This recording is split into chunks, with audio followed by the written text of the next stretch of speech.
Well, hello everybody, and welcome to this episode of G-Bear's Off-Grid Ways, a homestead in the desert. Today we're out prospecting, or actually scouting a prospecting area. I was told about this by one of my viewers, and I'm sorry I didn't bring my wind-resistant mic with me, so I hope the wind isn't drowning me out too badly. But that's Bell Mountain right there, California, Mojave Desert, and I was told that this was a good place to prospect.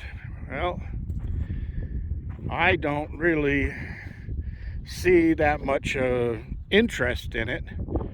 There are some outcroppings of rocks here and there. Let me turn around and show you over here. Up here, I've already gone up and metal detected all of these. And I'll tell you, there's one thing that this place is plentiful of. Look at that big outcropping up there. But yeah, I'm not going to walk up there to do prospecting. That would be suicide. But there's not a lot of the proper stone around here. I did see some stringers of quartz running through some of this granite, but nothing really super interesting to me. But like I was saying, one thing there's plentiful of around here is, let me dig in my pocket here, is these targets. Yeah, live rounds and a lot of spent rounds. So I found some 9mm, some 40 caliber, some 22s, a couple of 45s, and there's some rifle casings laying around. But yeah, there's loads and loads and loads and loads of either spent ammunition or live ammunition that people dropped. So the metal detector is going off like every 10 seconds. And of course I'm watching the TIDs. That's a target ID, or target identification numbers.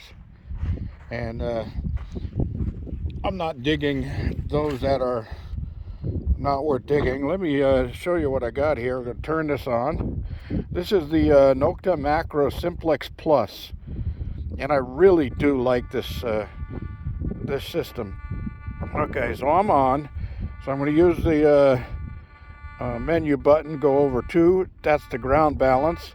Then press this button, pump it a couple of times so you hear a beep. Now it's ground balance at 83.3.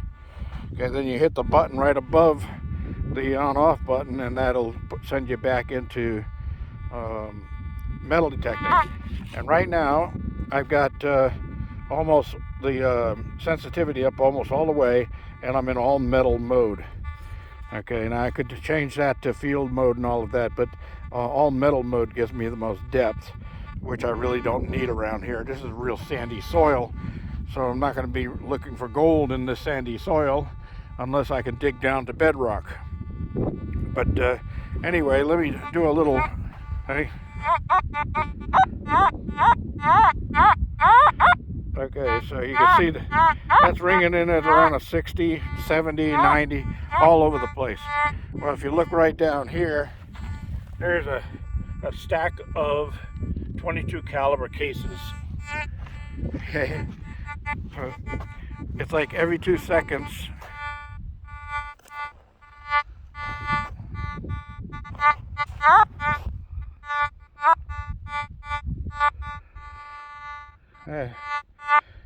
Okay, so there's a 92 there.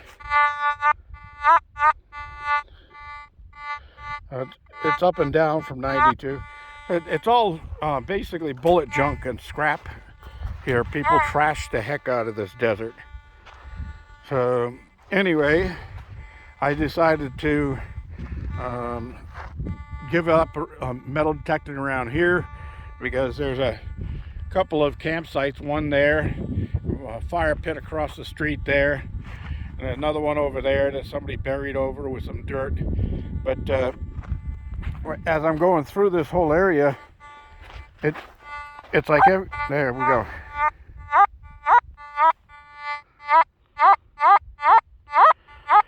guarantee that's a bullet casing. Okay, so you can hear it, just chattering away. Now I could discriminate a lot of this stuff out, but then I'd be missing some other targets that I might want to see. Now over here somebody has dug looks like they dug a hole here for a fire pit of some kind.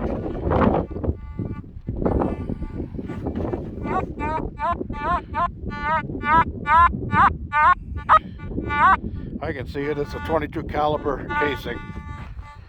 But that's all I'm getting out here.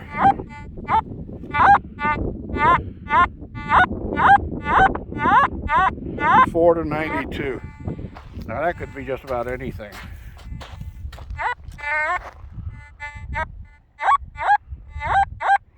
Most likely up that high, it's a bullet head, a lead bullet head.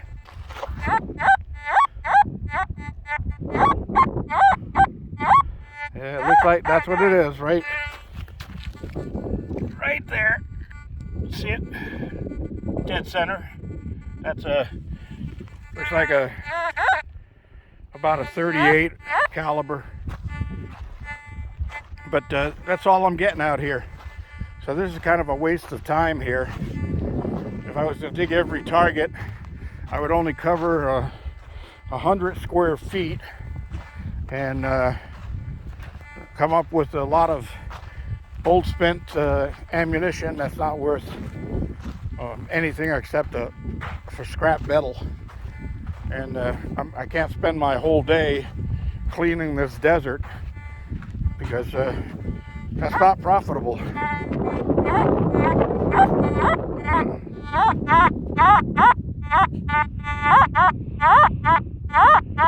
2 to 47 right there in the road. Whatever it was.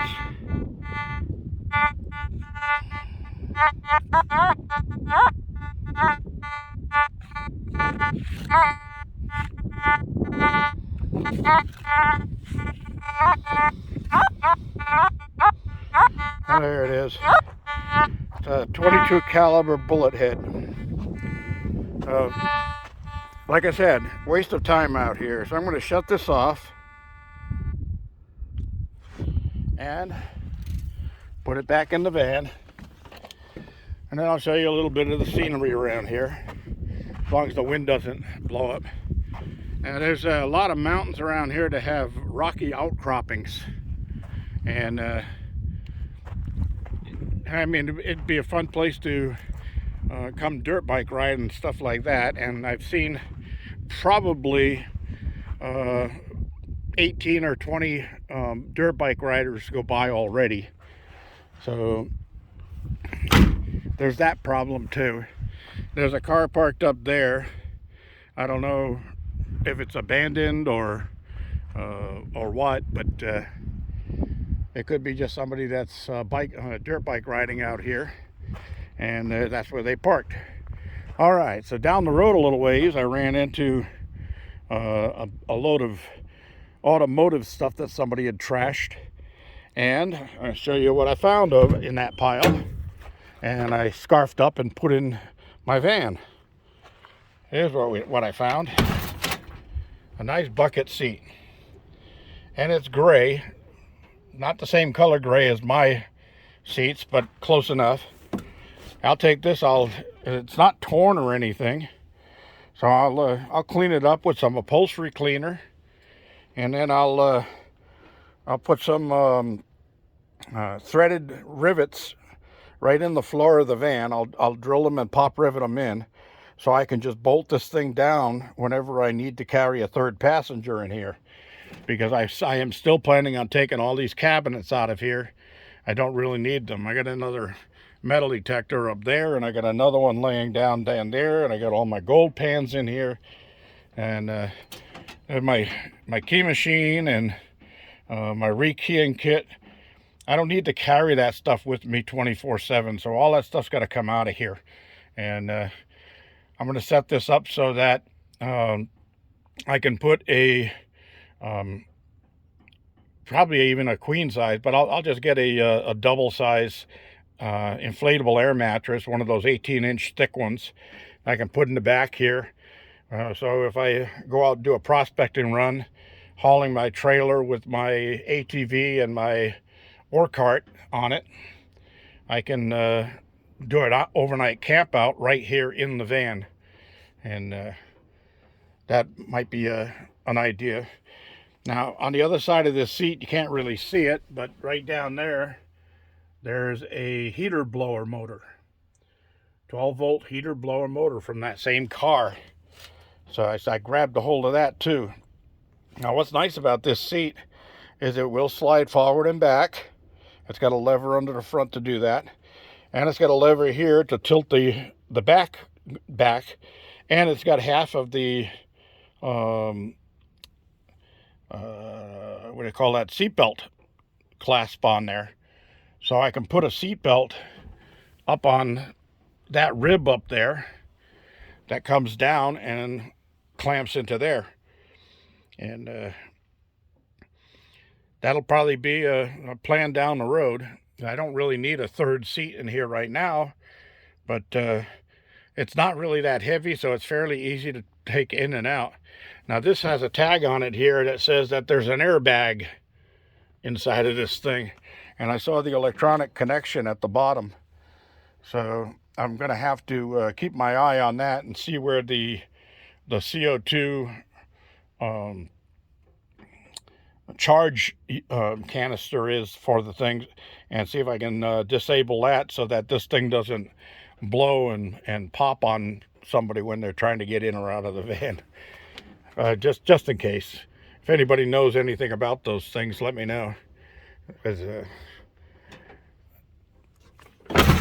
I'm old school. We don't do airbags. And when I was growing up, an airbag was your wife sitting next to you. Oh God, I'm going to get in trouble with all the women out there. Sorry. Just kidding. Anyway,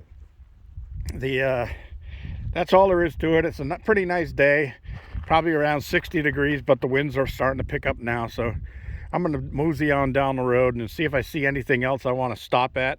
If I do, I'll do a second part to this video. Thanks for joining me, everybody. Don't forget thumbs up down there. Don't forget to subscribe. This is G Bear signing off.